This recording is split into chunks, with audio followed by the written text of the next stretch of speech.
Welcome everybody. So we'll be starting in about 5 to 6 minutes. We want to thank all of you for joining us today. And it's not a beautiful day, but in New York City, it's very cloudy today.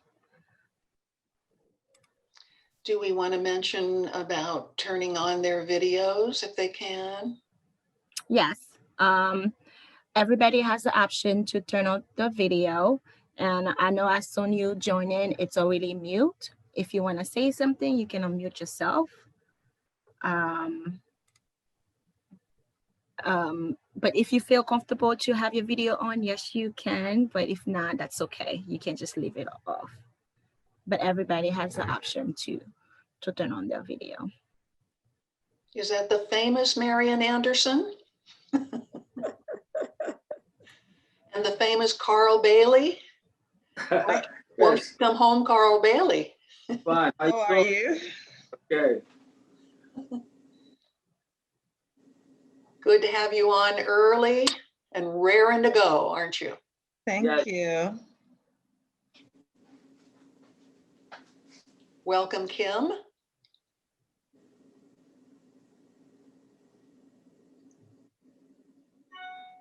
I have the book Elderhood, which I haven't started reading yet, so I'm grateful to be able to participate today. Is that Louise Aronson? Yes. She's quite good. Well, I'm a retired banking lawyer, and my interest now is all about aging, gerontology, all that. So There are so many books, Yeah. So many books being published, and they're excellent. So are you on our mailing list, Kim? I believe I am. Good. Yes. I usually Just try finished to. the book by Dr. Tia Powell, Dementia Reimagined.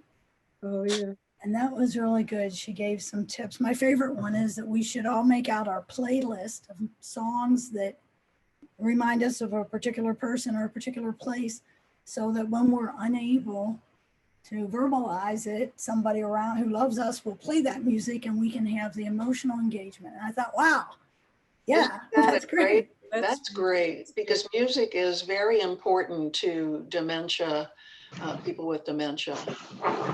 She had other ideas too, but I really liked that one. Well, a friend of mine's father-in-law liked Marx Brothers movies, and so they just bought all of them.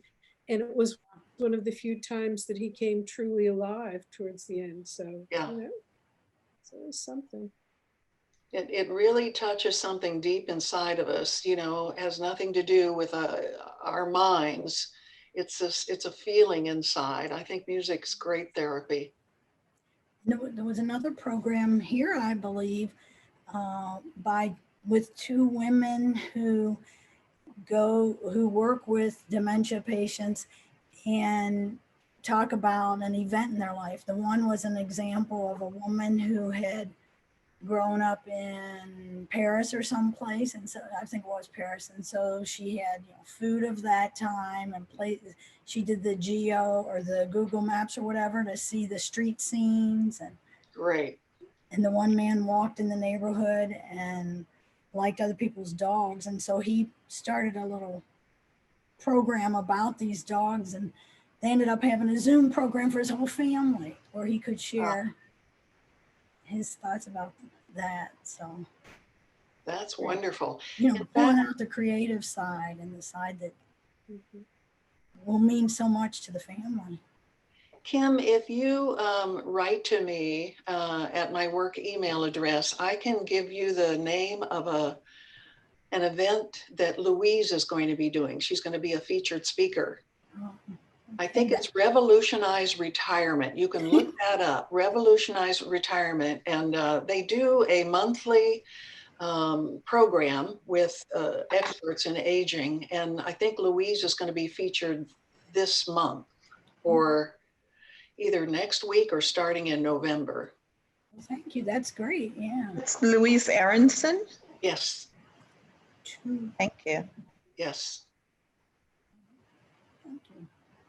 Now I saw Terry Quinn there for a minute, but he's disappeared. He's here. You see him? Yes. I'm here. Hi, Oh, Pam. welcome, Terry. Terry is Pam. the facilitator of our very successful men's group that's been running for 2 years. Mhm. And I attribute a great deal of the success to Terry. No, it's a good team effort. You too, Pam. Take a bow. It's a good team, and It's it's a good team. good group of men who Yeah, you all, take they a bow all- yourself. they all have their own opinions, don't they? That's what makes it so good. Yeah. Yeah. Okay. Welcome again, everybody. It's exactly 3 o'clock. So my name is Shayna Jacques. I am the outreach manager for PSS Circle of Care, and I want to thank all of you for joining us today.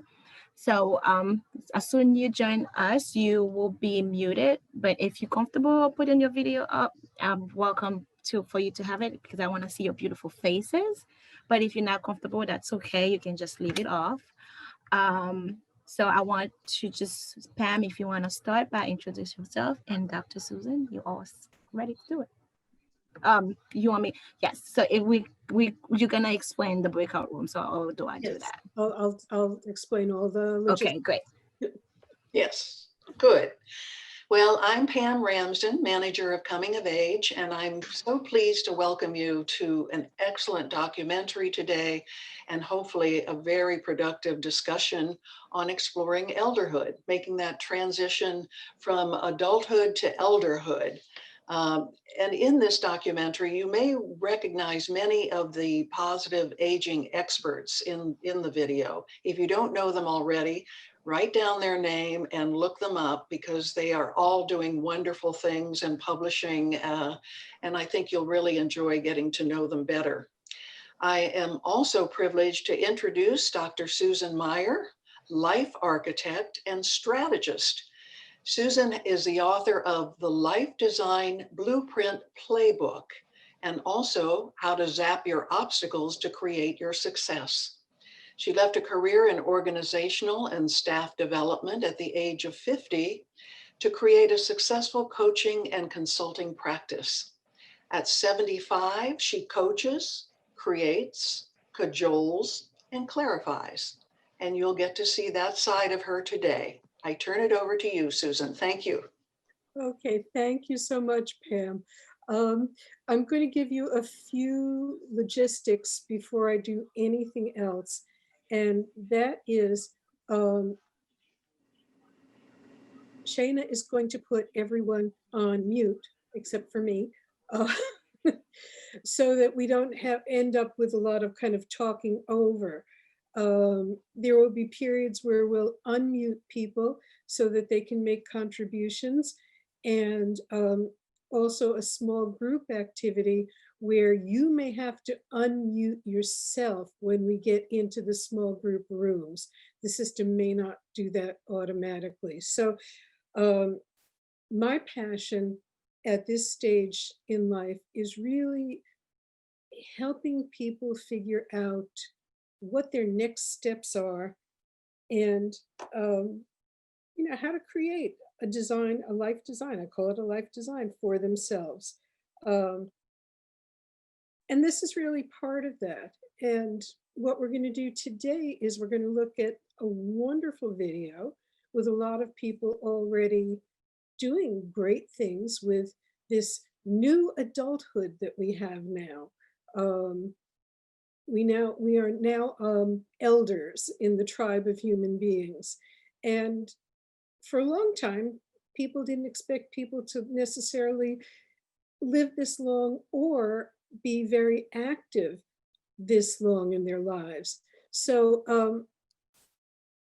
what I'd like to do now is just ask you one question as we get started. But before I do that, first of all, if you go look at the bottom of your screen,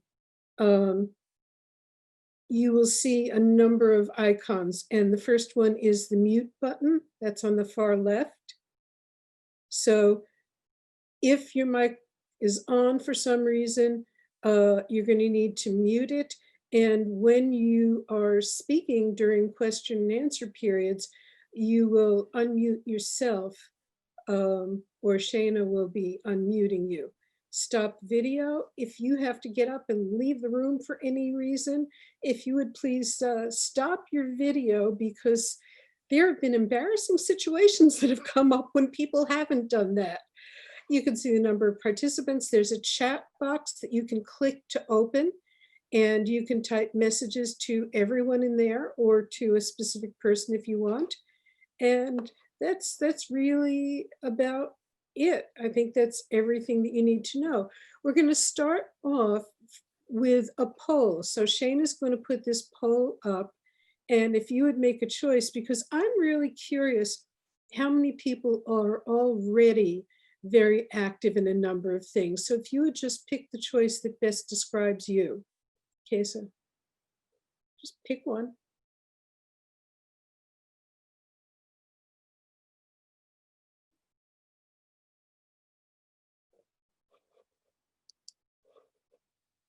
And hit submit when you've done it.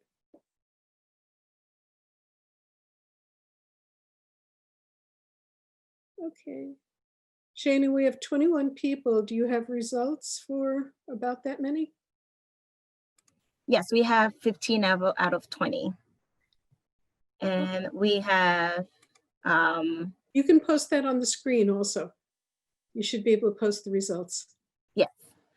1, 2, 3. So we have 18 people to answer. Okay, so if you could post the results of the poll.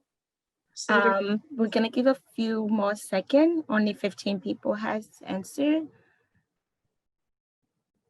Okay, so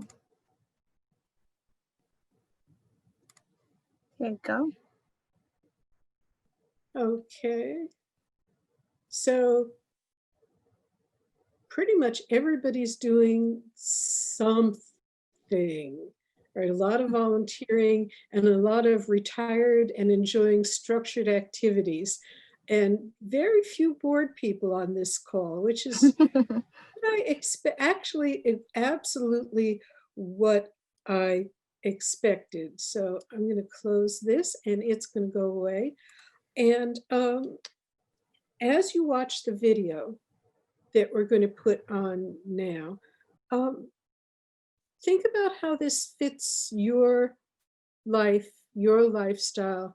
And when the video's over, I'm going to ask you to tell us what maybe is your main takeaway from the video, or your key reaction to that video. After that, we're going to break into small groups so you can discuss your vision for your future with a small group of people, and then we'll come back and share out from that. And that will take us to the end of our time together.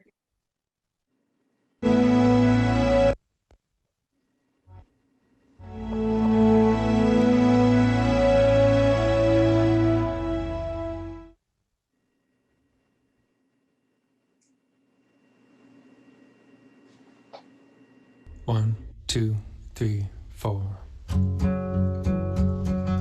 We actually have within us the potential to become new again, that aging can make us new again. The person who looks at the end of his career as the end of his life needs to reevaluate. If you want to just keep staying as you are at 55, then you're going to be treading water for 35 years. Well, it sounds horrific to me. I'd rather keep swimming. The question is, will people have the courage to cross the boundary line and enter into life beyond adulthood?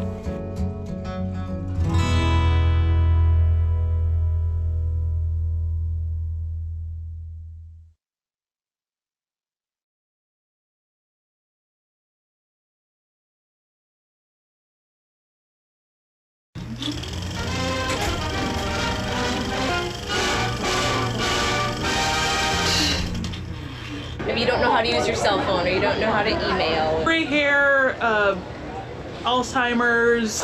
Toyota, in an effort to boost its profits, is now going to manufacture a car specifically for senior citizens. Really? What are the options going to be? A left blinker that constantly flashes? Older blend technology. They just don't get it. It's really a wonderful new printer. A senility, that you're forgetful. What kind of movies do you like? He already asked me that. Oh, sorry. Senior moment. I don't know, aches and pains, I guess. That's what I associate getting old with.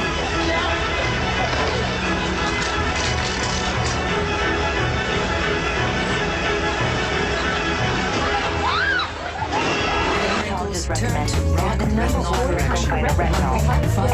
number one selling anti-wrinkle cream. Would you use it? Look at the Percy. This is a fine line. To give you younger looking skin. Why do we look at getting old the way we do? I mean, think about it. We are told that growing old is bad. We believe that the only way to deal with aging is to fight it and try to stay young. Why do we have this extremely limited view of our elder years? We live in a youth-centric culture. Young, new, active equals significant and worthy. We're told to stay young, be a kid again. 60's the new 30, when the reality of our changing bodies overrides our denial of aging. We are often finding ourselves questioning our purpose and our place in society.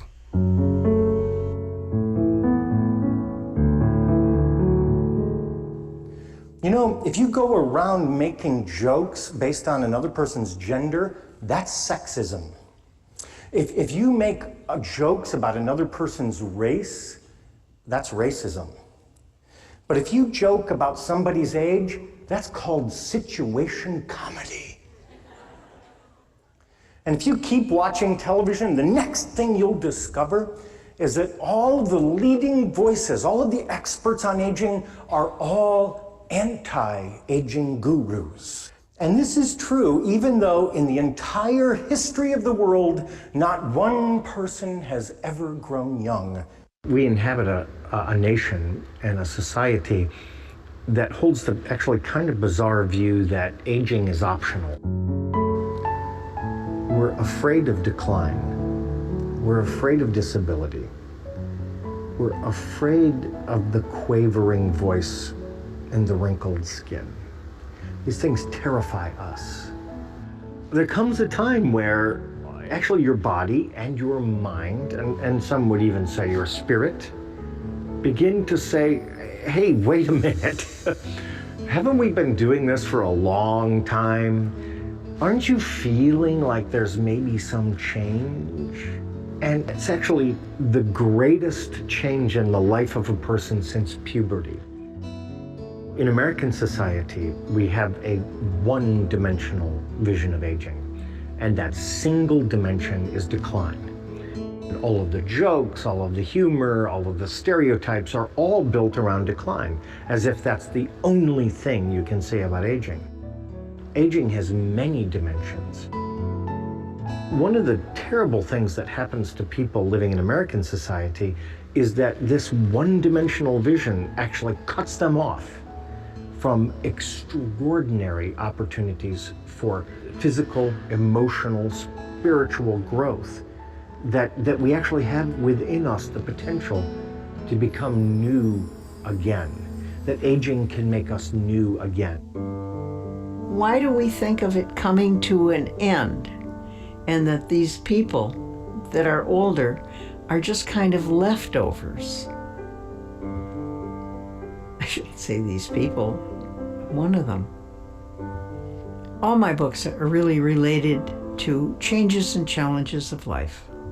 How we adjust to them, what we learn from them, how we continue to grow, not in spite of aging, but almost because if we embrace our stage of life, whether we're 50, 60, 70, 80, that there are things to learn about ourselves.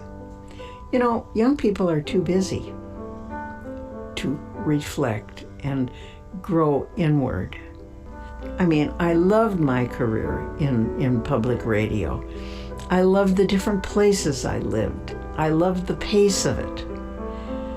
Now I'm someone else.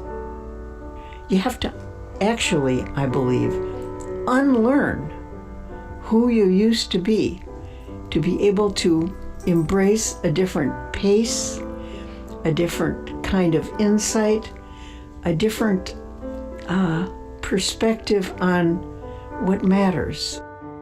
And I'm not going to put my energy into staying young. Healthy as best I can, but not young. Our view of life after adulthood is filled with negative images. What if the way our society looks at aging is wrong? My sense is that what has held people back are stereotypes. And I think that's what has made so many of the baby boomers fearful, because they associate being old with being irrelevant. Growing old in the 21st century is not what it used to be. This new stage of life is fueled by sheer longevity. In 1900, the average life expectancy was 47.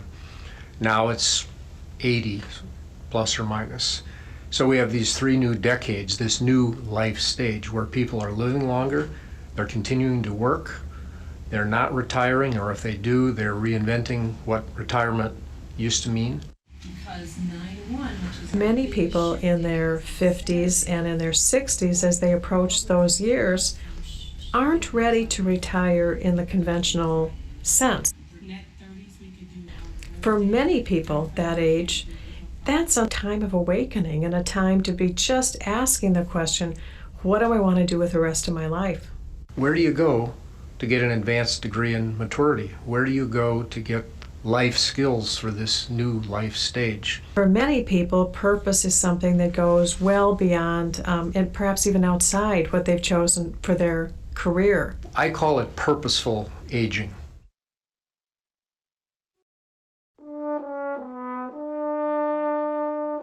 I've been a musician all of my life. I'm still a musician. I try to be a kind person. I'm not always kind, but I try to be.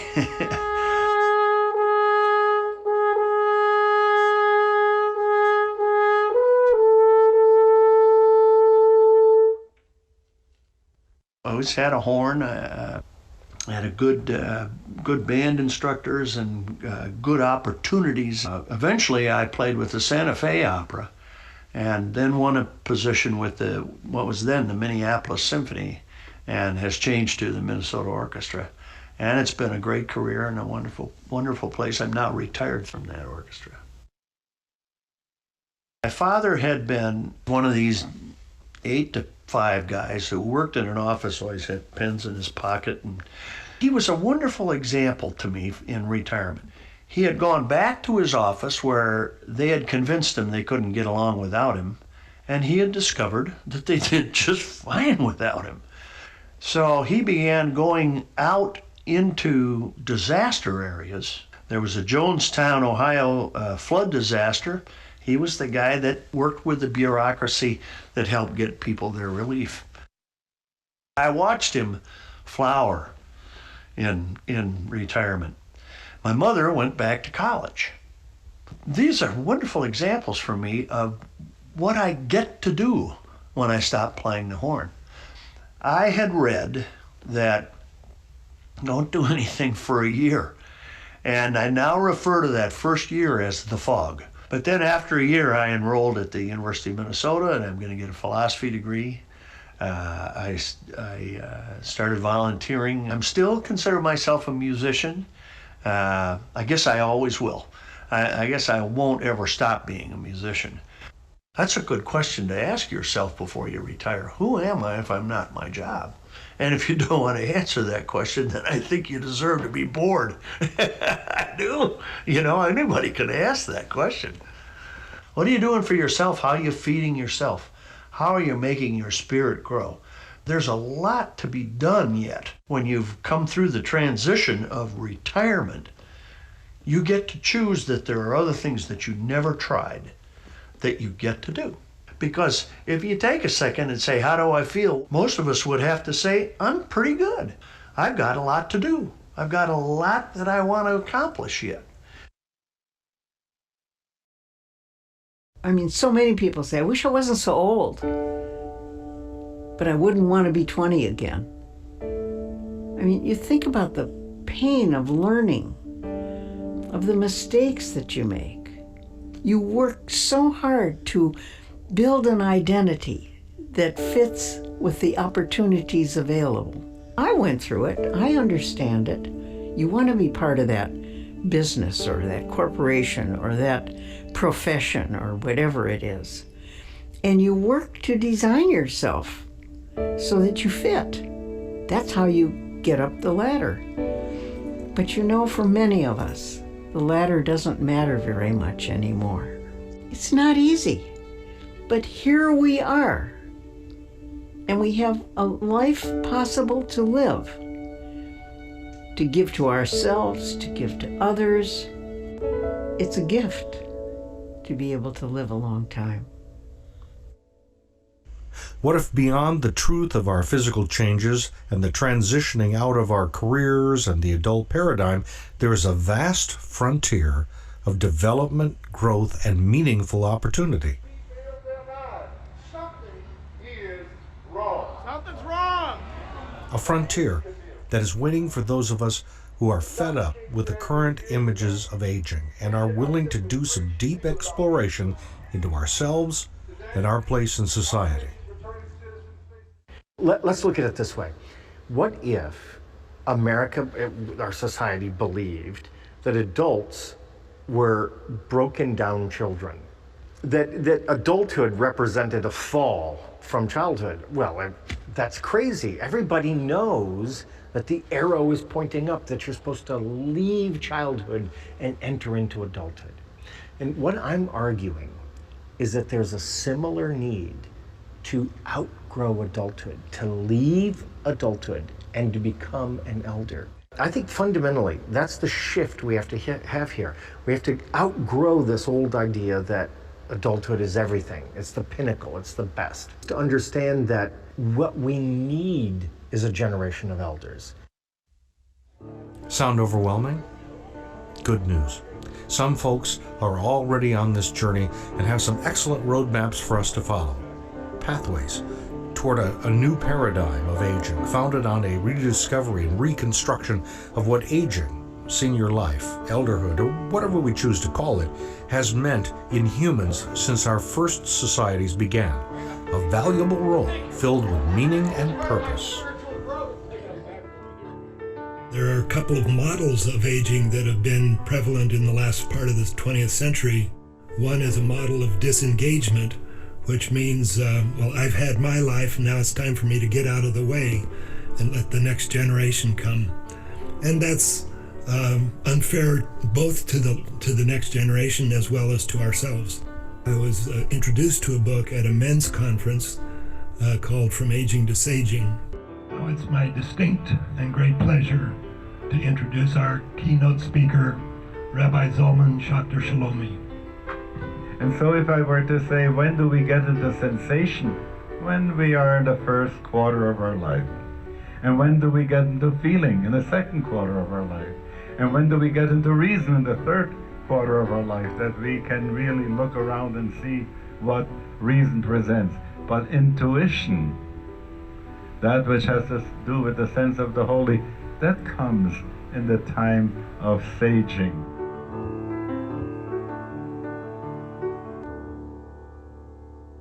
You know, the Reb Zalman's idea is that we tend to block out the past because we're disappointed and we've got regrets and there's relationships we've stuffed up. So we don't want to look there because there's a lot of failures, you know, there's a lot of unrealized dreams and mistakes. And we don't want to look at the future because we assume that it's decline, maybe illness, maybe disability, and then death. So you're in this little box, and now we live on and on and on. So you're going to be in a box for 30 years. That's not really a good place to be. So the work is to open it up. Look at that, look at the past, look at the future, and then you've got a wide open present that you can actually inhabit fully and live fully.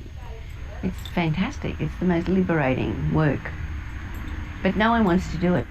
I'm not talking about elderly, but growing and embracing the nobility of being an elder. And to get there, For a lot of men, it's like foreign territory. Sometimes the vocabulary is strange to them.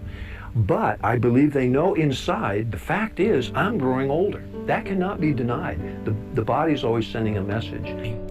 My mind is not growing old. My mind is alive and well and vibrant at this time, and I'm just thoroughly enjoying using my mind in new ways, exploring new ideas, new ways of thinking about life, and trying also to use my mind and my capabilities in ways that are helpful to the rest of my community and my world. I think for a lot of baby boomer men in particular, there is some hard road ahead to grow up, but it can be done. It can be really done. The kind of work of moving towards integrity is about purifying. It's like a purifying, and it requires heat so that you can burn off the things that are not authentic. Where I look at it, it's like there's this big, glorious furnace, and the doors are in the front, and it's all gold. And then you open it up, and there's this beautiful colors inside, rich yellows and reds and oranges and all that, and it's hot. And I'm just feeling the heat from the door, and I'm very close to it. But I'm going in. Absolutely, I'm going to go in. But I'm taking it, just take this one step at a time. Feel your commitment to being of service as an elder.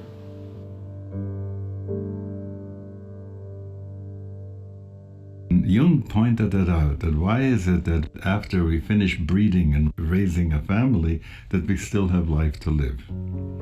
So we have to grant the wisdom of life on the planet to say that there is something about the elder years that is good for the planet. And in order to be able to do that, you have to harvest the wisdom of life, not the information. And that's the point of this work, to be able to distill from a lifetime what we have learned that gives us wisdom. Historically, and in many current cultures, the elder is and has been looked to for guidance and insight. They possess the unique elements of longevity and experience, which, when intentionally cultivated and developed, can produce wisdom and clarity. Every part of life is unique. It is unique because I have had the opportunity to learn all through that time. Somehow in today's world, the elderly are seen as not being worth anything. They can't run as fast. They can't dress appropriately. They can't speak as well. But it's not the young people who can dance the longest and jump the highest or move faster that get a place of respect in the kiva. It's the older people. They're the ones that come out first. They hold a lot of a wealth of information. They can do things many young people can't do. So that the consideration and respect of an older person that has all that within them, today's culture doesn't realize that. If you go out in search of wisdom, the place to look is where the old people are. What we've lost track of in this really overworked, hyper-caffeinated society is that wisdom is insight into the problems of everyday life.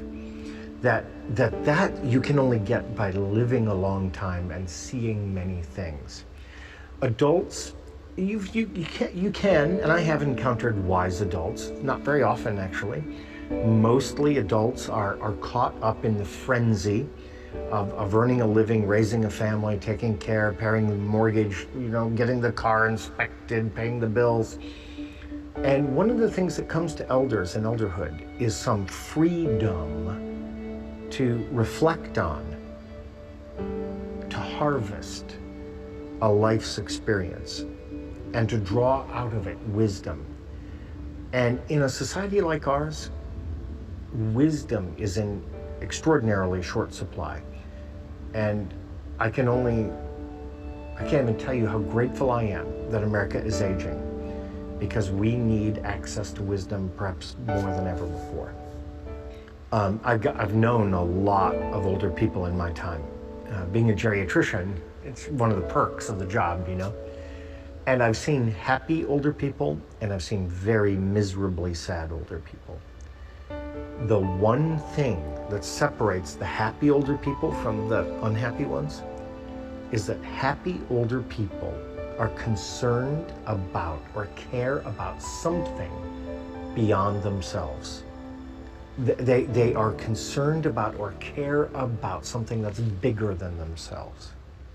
The unhappy older people have a strict focus on their own well-being. And I'm going to tell you, these are some of the most miserable people you ever want to meet. So, where do we start? Our first step is to fully embrace aging and the transformations ahead as we take on the task of creating a new paradigm of elderhood. From this acceptance and clarity, we can begin to find new practices and principles to use as we cultivate our life experience and become a truer, more authentic version of ourselves. The really cool thing is that we are the ones who are best suited for this kind of work. Change is what we do best. We are boomers. Whether we were marching for civil rights, changing the way that society sees itself, or forging new paths of technology and science, we are a generation born, bred, and raised on innovation. It's who we are.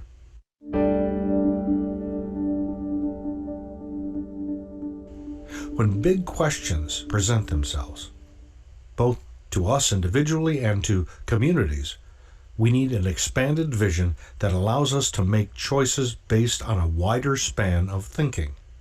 This is where the elder is most valuable. The wisdom of a gifted elder can help clear away confusion and help us see the most pertinent aspects of each question. The elder seeks to guide, but also to teach. In this way, the elder not only helps us towards our goal, but gives us the knowledge to make our other decisions with greater clarity and certainty.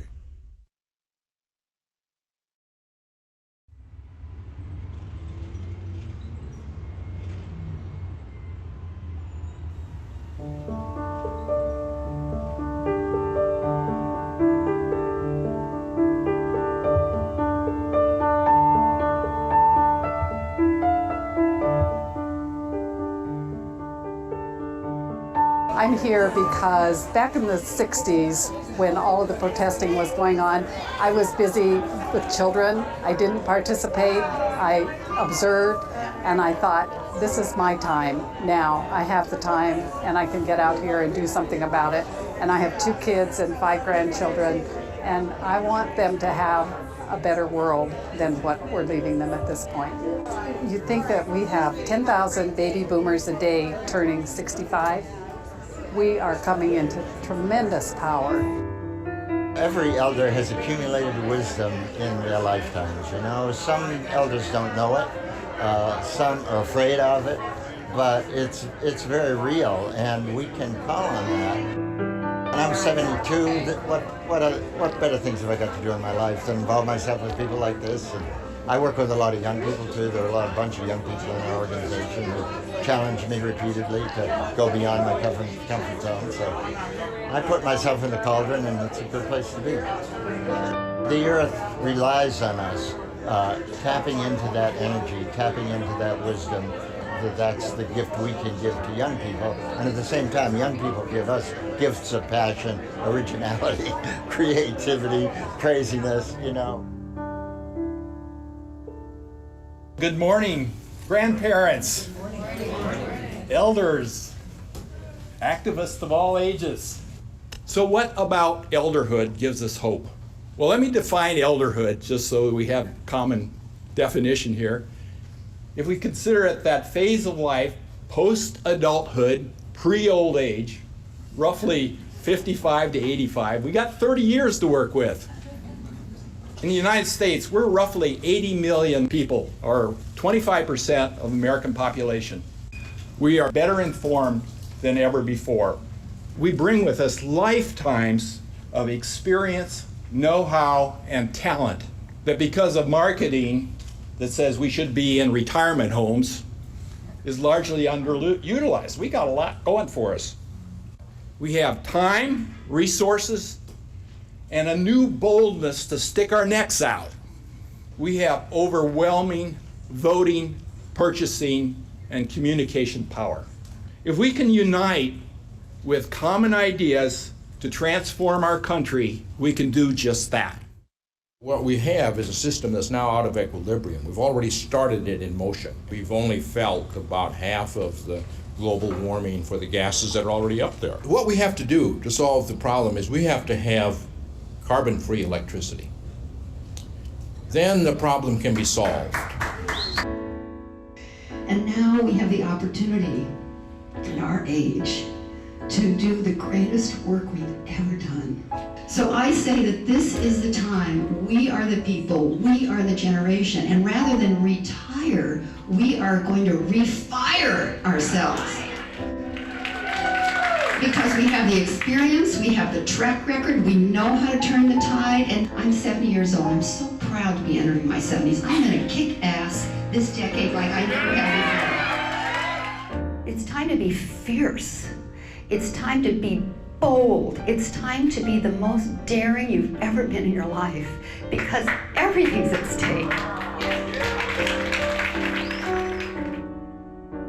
Why am I here? I think really because I want to make a difference, and I have grandkids and that I love, and I want them to have what I had when I had a little, and things have already changed. It sounded so familiar because I too was a child of the 60s and found my feet hitting the ground in Washington, D.C. and different places. And I kind of went on sabbatical and got busy and raised a family, and just not too long ago had a chance to spend some time with people who were really wanted to make a difference.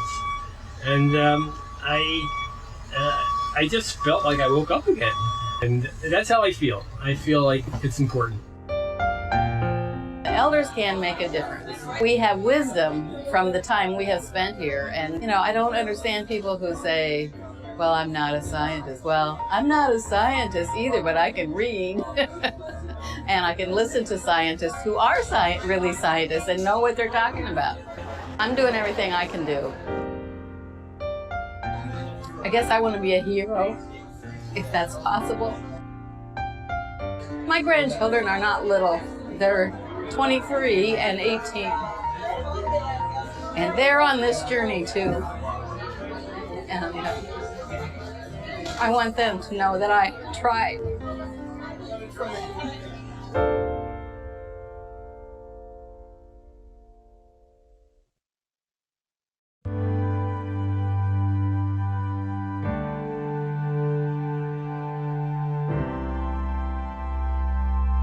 There's power in wisdom, and there always has been throughout history, but it's a different kind of power than the power of position or the power of place or the power of wealth. The fact that you are a living being, you have, I think, a responsibility from the Great Spirit, because He gave you that life, and you are to live that life in the best possible way that you can, and be a blessing, I hope, to other people and to yourself. I think the most important thing people should keep in mind is that aging is inevitable. So the real question is, how am I going to take maximum advantage of this inevitability?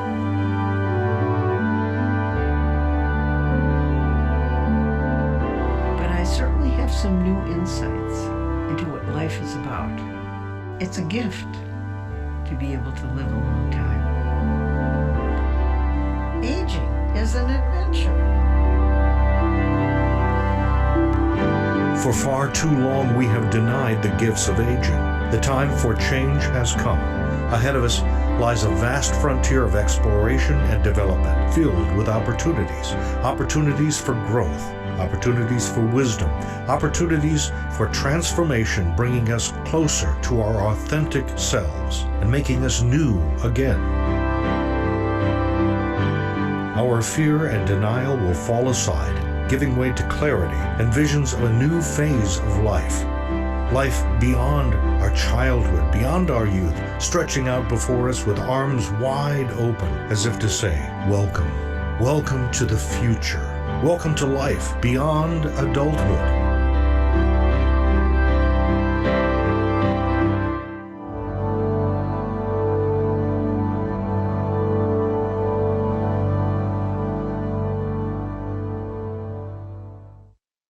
One, two, three, four. We got these lives for free. We don't know where they've been.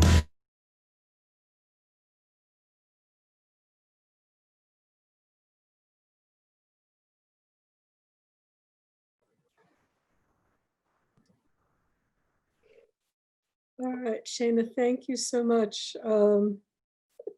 People are asking about the availability of copies of this, and I don't know if PSS has a video library and people can access this, but perhaps Pam can answer that for us, or Shana can answer that for us. It's very reasonable to buy the DVD. It seems to me it's about $25. And I would highly recommend it for any small group and small group discussion if you want to share that with your group. I can't tell you offhand right now, but I will write to you afterwards and give you the link where you can find out how to order it.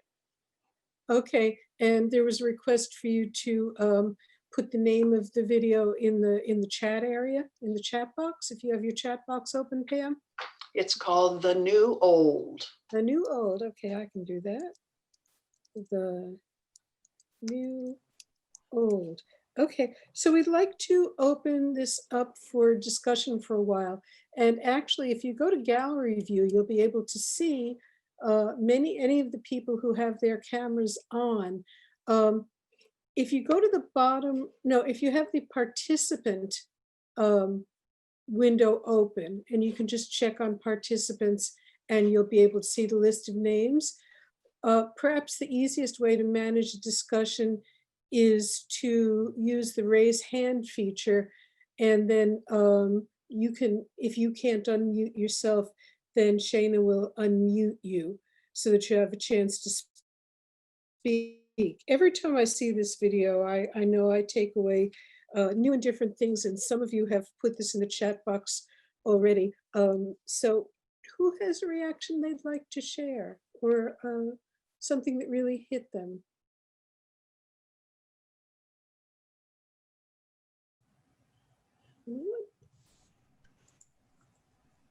Yes.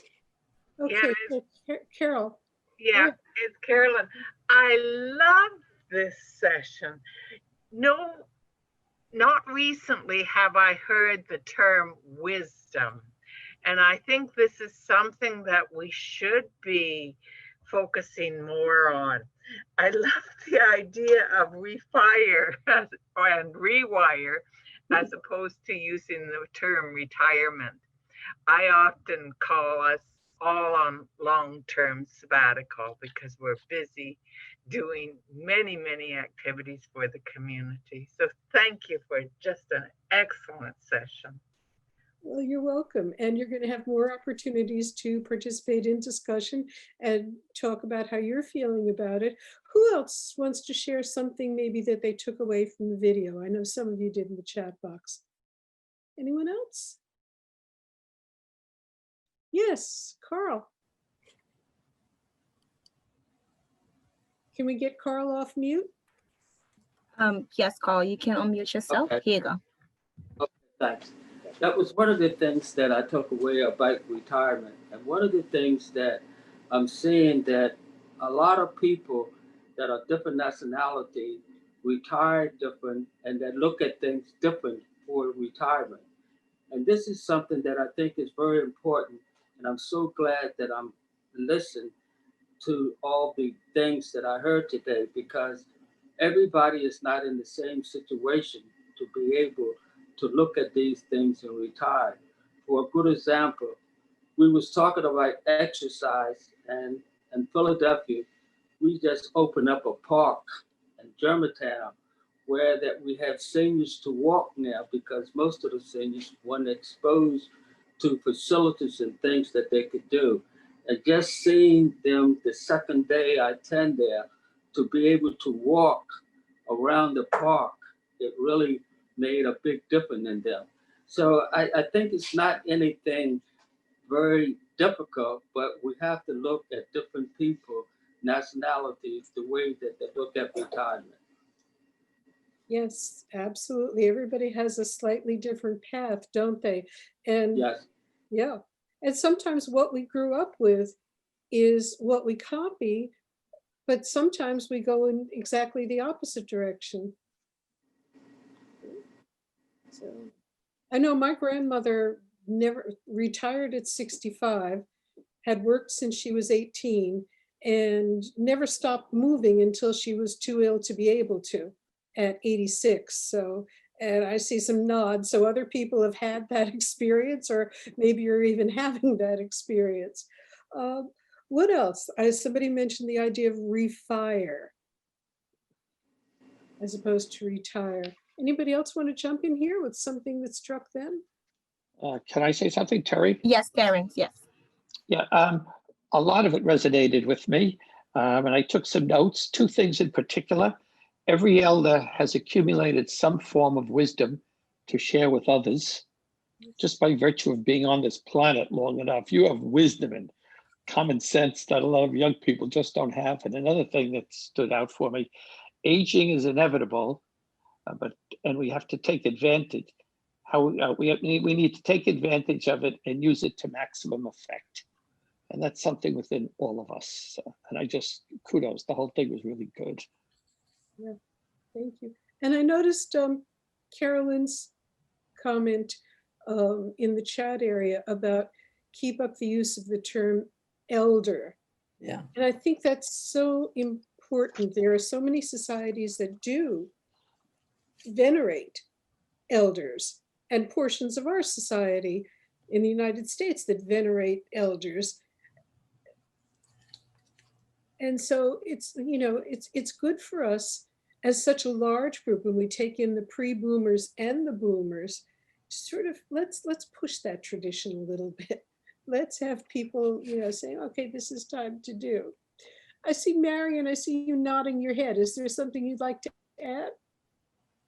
I have just been fascinated by the whole presentation. I'm one of those people who retired thinking that it was all going to be fun, but knowing that at some point I would have to step out of the fun.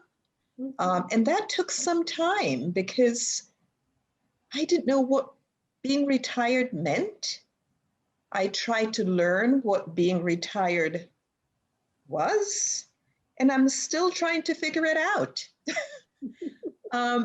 I really am, but I'm very active. I'm very comfortable where I am, but still learning to be. Because we don't have a common language for where we are now. We hear these different words like aging and reframing and all of those. I mean, I think if we could come to some common language that we can all embrace. Yes. Susan, Diane wanted to say something. Okay, go ahead, Diane. Yeah. I was noting that a lot of the younger people, younger than me, having more trouble with this whole pandemic than a lot of us older people are. Maybe because we, I don't know, developed other things, or we have a lot of interests, or we don't necessarily need the amount of distraction that younger people, or we cope better with loss. I mean, That's my sense of things. I don't know. Marion looks like she agrees with me. I agree with you. I think it all goes back to this aspect of wisdom that we've lived. We've gone through a lot of stuff and we have survived and thrived. And I think that that's what we draw from, whereas a younger group haven't done that yet. Right. It's true. And so Rita put in the chat box, more time to develop resilience. Yes. Yeah, right. So that's also probably very much a part of it. I'd like to give you an opportunity to speak to each other in small groups for probably 10 minutes, okay? And then we'll come back together with final thoughts. And if somebody in the group would volunteer to either say out loud, hopefully, or put in the chat box the highlight of that group, that would be very helpful to everybody. We can save the chat, and Pam should have a list of everybody's emails, so we could send out the information from the chat. And we can also probably send out a mailing list, no, definitely, a mailing list of books to read about this period of life. So the way this works is you're going to go into a group of about 5 people. Remember to unmute yourself if you're still muted when you get there. And you'll get a 2-minute warning probably. And then you'll be brought back into the main room so that we can have a little discussion at the end. And the brilliant Shana is about to facilitate this magic for us. So I'll see you on the other side. Yes.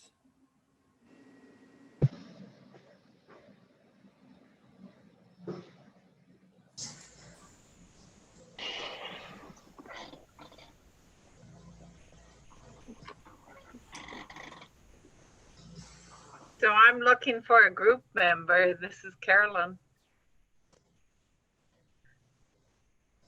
It hasn't happened yet.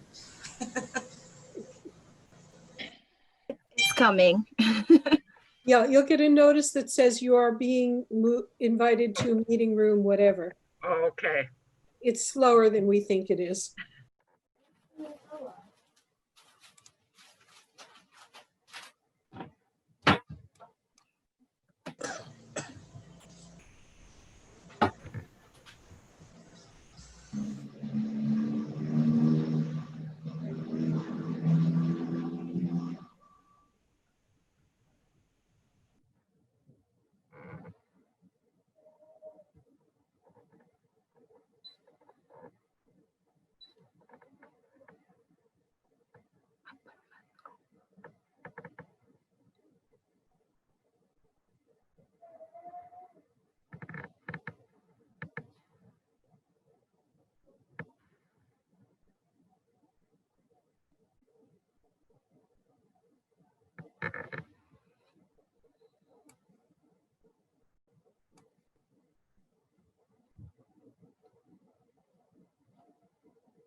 Okay.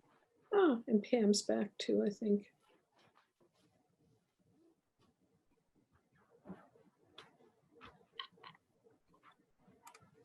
I think she's still in the group.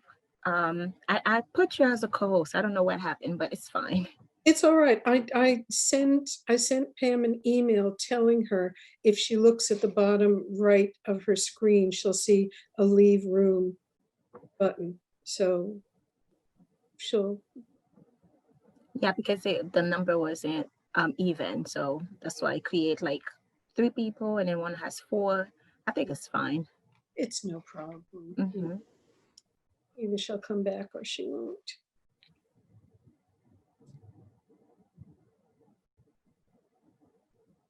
Come on. I've got my timer going. Yeah, we're doing great so far. Yeah. 55. Yeah, 55. Yeah, 50. I have 51, 7, 18. Mm-hmm.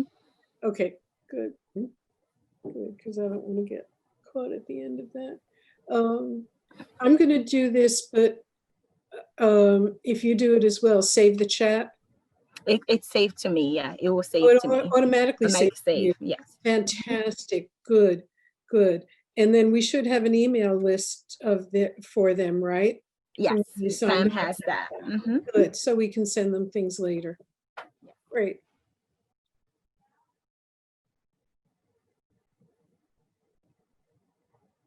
You know, I just want the cat to stay asleep in the bedroom.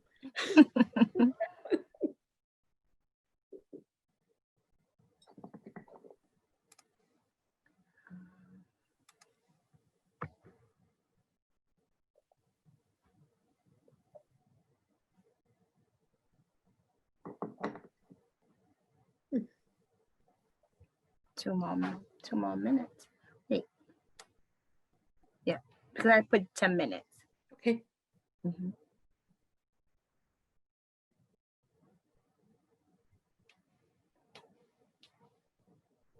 Interesting earrings. Oh, thank you. Wow. Yeah.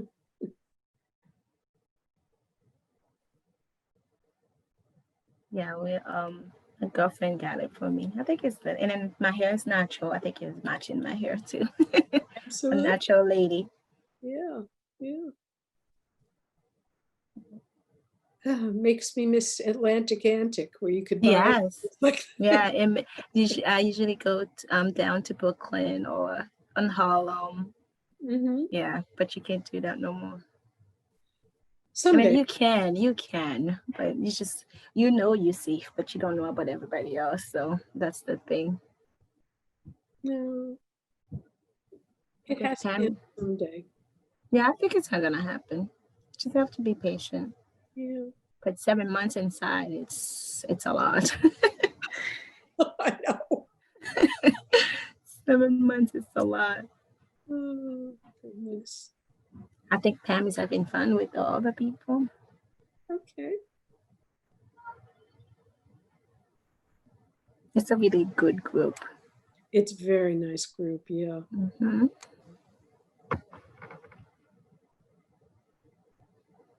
And just enough people, really. I think 48 would have been a lot. A lot. A lot. So we started with 23, including 3 of us, so that's 25. Mm-hmm. And then now we're at 21, including us. So let's see. And now I can't even count it because everybody's in the group, but I think we at 19 people. So some people left. All right. They may have just wanted to see the video. The video, mm-hmm, because everybody was there for the video. Yeah, that's okay. Mm-hmm.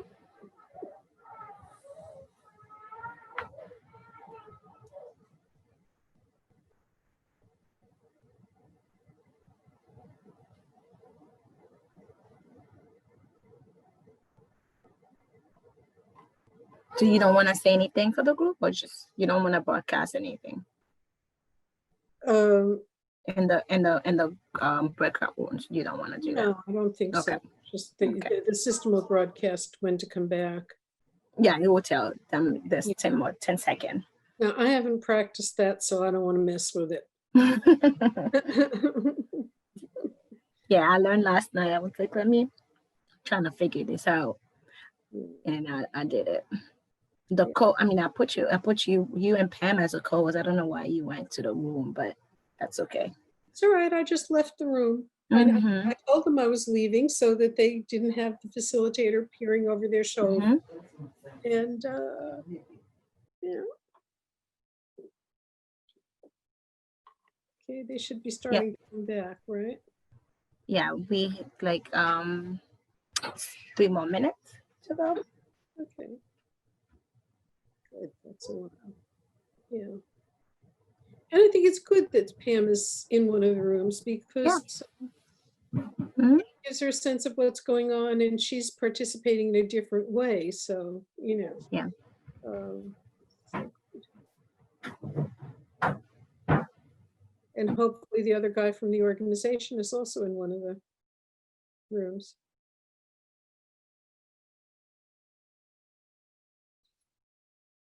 I don't think we can tell.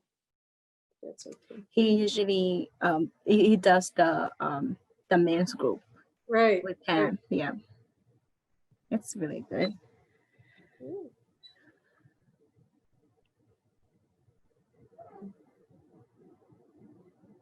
Okay, almost done.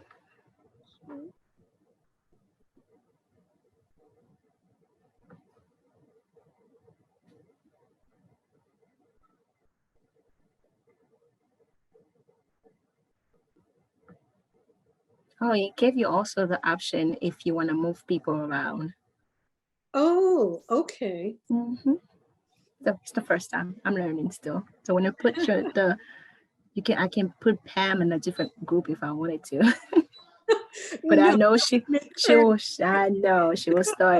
I will never do that. No. I thank you, because this is also serving as a tutorial for me.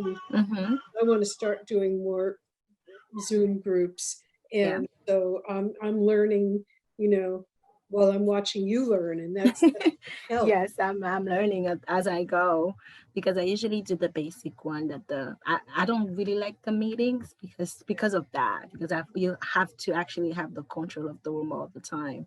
With the webinar, as soon you set the way you set it up, it stay the whole entire time like that. So it's safer for me. But with this, I learn a lot. So I think I can manage another group. It could be a transferable skill, Yes. Or a sideline. Managing Zoom meetings for people who want to have them but don't feel confident, Exactly. So that's a good idea, actually. Figure out a nice hourly rate, and there you go. I actually should start putting that on my resume. 48 seconds. My niece, it's mama with my mom. She doesn't want to go to sleep today. Well, that's okay, because you can always go on mute. Whereas if the cat stands in the middle of my screen with it, I can't go on. I can't turn off the video. Yes. As long as he stays asleep, both asleep in the bedroom, thank goodness. That's good. Yeah. I'm just gonna tell them 10 seconds now.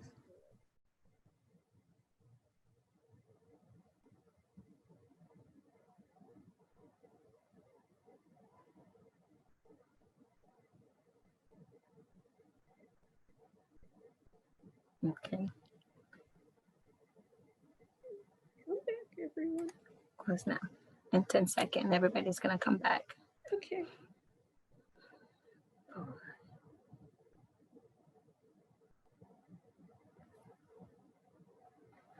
Oh, here everybody starts coming back. Yes. Yay. Welcome back, everyone. Fantastic. That wasn't much notice at all, like 15 seconds, boom. It was supposed to give you a 2-minute notice. Oh dear. Well, sorry about that. So what I'd like to do is to... Yes, everybody's back. Everybody's back? Okay. Yes. I'd like to hear from somebody in each of the rooms, if we could. What were your takeaways from the room? What, or what do you have to say about your vision of the future of elders in general, or yourself in specific? So who would like to volunteer to be the first person to report out? Carl, were you going to do it for our group then?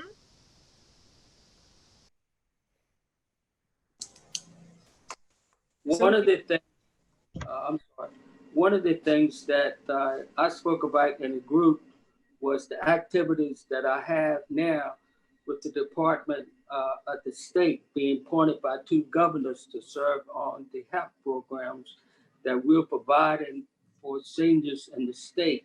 And one of the things that I have been doing for the last 15 years for AARP is to making sure that the agencies that are providing these services for seniors in the community are being able to provide those services to those individuals that they're supposed to provide for.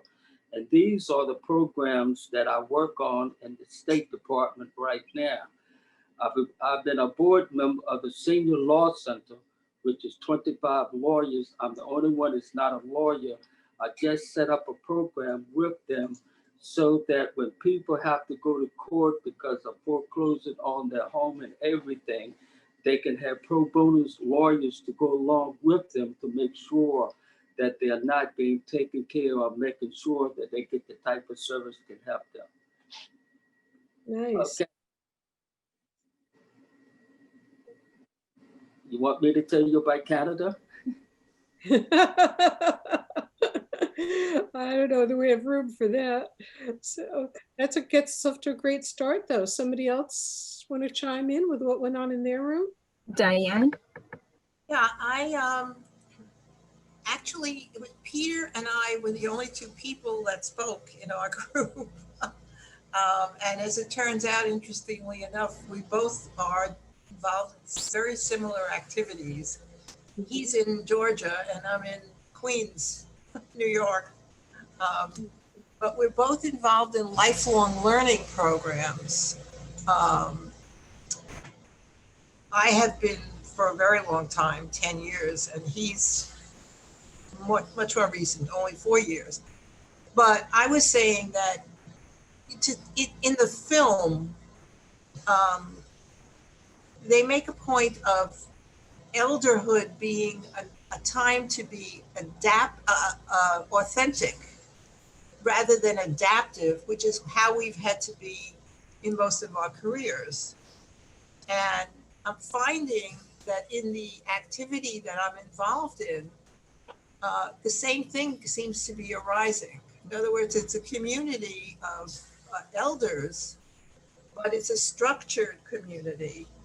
And I'm finding that there's a culture after 10 years, and you have to adapt to the culture in order to flourish in that kind of environment. So I'm feeling like there's not enough of me involved. Anyway. What do you mean not enough of you involved? It's not, there's a way of doing things and you do it the way it's done. And it's not really utilizing other strengths that I have. In other words, it's fairly one-dimensional. Okay. And I've been in education all my life, so maybe I've had enough of it. So, as a matter of fact, I saw you. I was at a program that you ran at Columbia, Susan. Yeah, so many years ago. I think out of Teachers College. Yeah, would have been. Yeah, the adult learning. Yes. Yeah. Yes, I was an adjunct there for a number of years.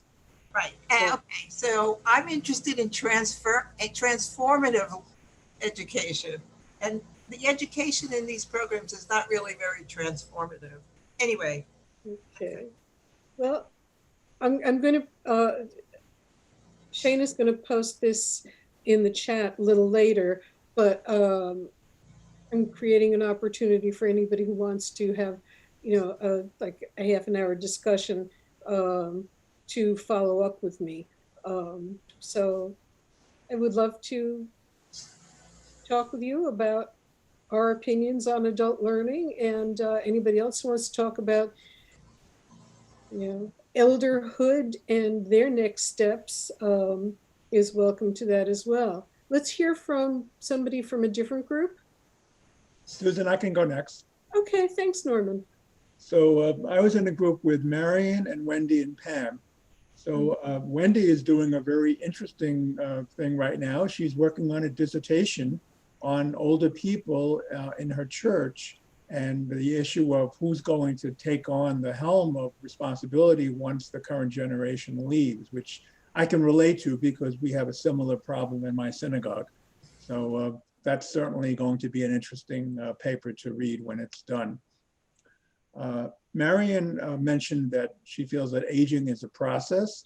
And we also talked about how you really only need to know your next step. You don't have to see the whole road ahead of you. You can kind of figure it out as you go along. And then I spoke a little bit about my path. I've been very fortunate this year to have, you talked a little bit about lifelong learning before. I've just joined an organization that believes that as well. And we provide online classes of all different types geared towards older adults. And not only are the students older adults, but so are the teachers. So it's been really a blessing for me because I've always been kind of astounded how we're kind of like cast off when we turn 65, which I actually did not that long ago. So I plan to stay as productive and active as I can. And I'm also trying to encourage others to have a very different view of aging than what I grew up on. When I grew up, I saw a lot of illness and sickness, and I thought that's all that there was. And it's taken a while for me to see things differently, as they mentioned in the film as well. Yeah. Thank you. And thank you for posting the resource and also the JCC resource.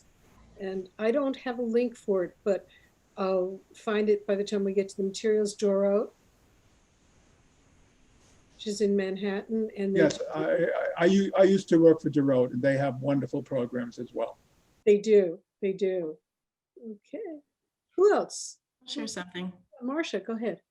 There were three of us, two Marcias and Terrence. So it was a little confusing there between the two Marcias.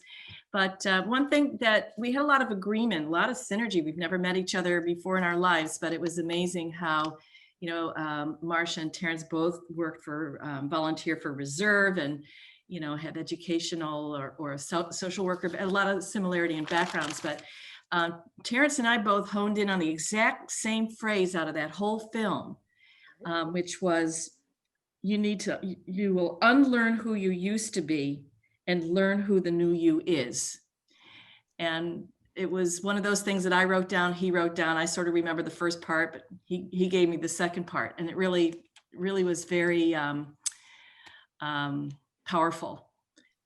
And it's this idea of evolving, but also that you can drop all that other stuff and really grow into somebody that you didn't even know necessarily was there.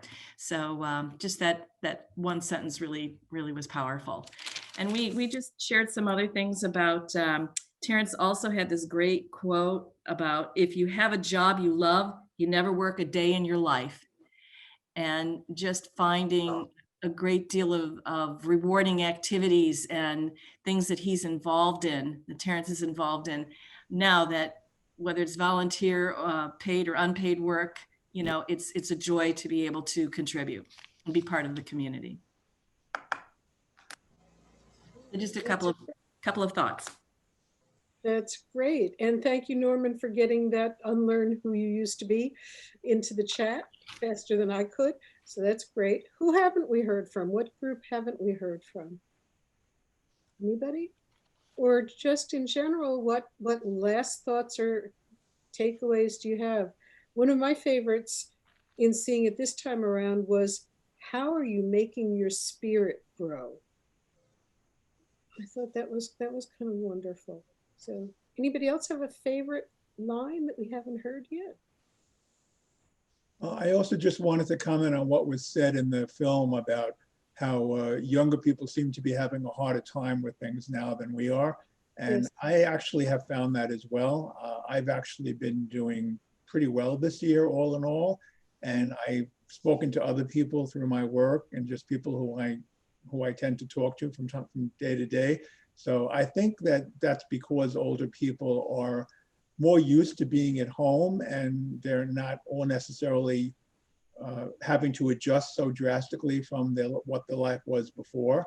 But it's interesting. I also, in part of my role with Get Set Up, which is the organization I was describing, I'm doing a weekly discussion on how we can manage this time, because there are some people that are having trouble. It's not everyone is doing fine, but I think that there are a lot of us who are who are managing all right now. And I think that's something maybe we can help other people who are not. I think we have a young person with us, and that's Shayna. How about hearing her reaction to that? How I wanted to say something, Pam. Actually, yes, I agree with you, Norman, because I feel like in a younger perspective, it's just we never had the time to take a break. So and then to just realize, like I feel like a lot of time, and a lot of us feel like we were forced to take that break, and then we're not used to it.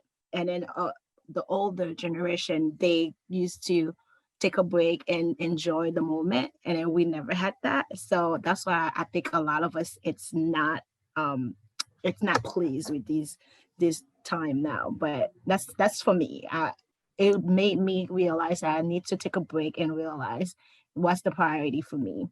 So right now it's a generation of go-getter. We have to go, we have to do this, but we never take a break to realize what you have now and then be grateful for what you have. So I think that's why it's a little bit difficult for our generation now. I not only is that so true, but also it seems to me that we set up an environment where our children and our grandchildren grew up expecting instant gratification in so many ways. And I think about my goddaughter, who is a Sesame Street baby, but pre-VCR, she would sit in front of the TV and say, want to watch Sesame Street? Well, it's not going to be on for another 3 hours. Want to watch Sesame Street, and she would kind of sit there and repeat it until Sesame Street finally came on. Her kids want to watch Sesame Street, fine. We'll plug in a video, we'll find it on demand. All of these things, everything comes at people in the next couple of age cohorts so quickly and so instantly that good for people like Shayna, who can say, well, let me figure out how to be at peace with this and at peace with waiting. I think we kind of, all right, we got to wait, Nothing's going to come to us that quickly. So. Exactly. And then we've been waiting for the 7 months. So, yeah. I also think, to Susan and colleagues, that we have not been conditioned to step out of ourselves as we aged in our work lives. Yes.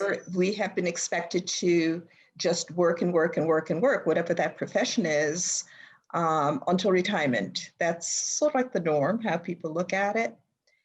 So what if we think about it from a perspective of, it's okay to quit your job sometimes and just take a break and do something else, and then step back in.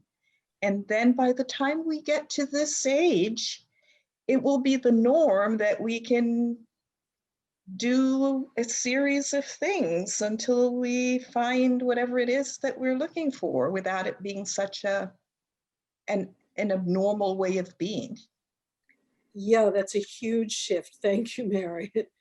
That's a huge shift. I think we have time for one last comment. If somebody has something they're just burning to share with the group before we move on a bit. So, yeah. And if not, in summary, I just wanted to say there's a lot in this video to mull over, and hopefully you've taken some notes about things you want to think about. The question for me is, how are you going to make your spirit grow? And I think this was Norman. You really need to see your next step, not the whole road. I think that's important, that this is a time to experiment. This is a time to test things out. Doesn't mean everybody has to be working until they die at their desk or in front of their computer nowadays. But there are so many things out there to explore, if only. And a number of shared ways to do that exploration, which I think is absolutely fantastic. Shana, if you could put up the information that I gave you in the chat area. It may be that some people want to continue this conversation.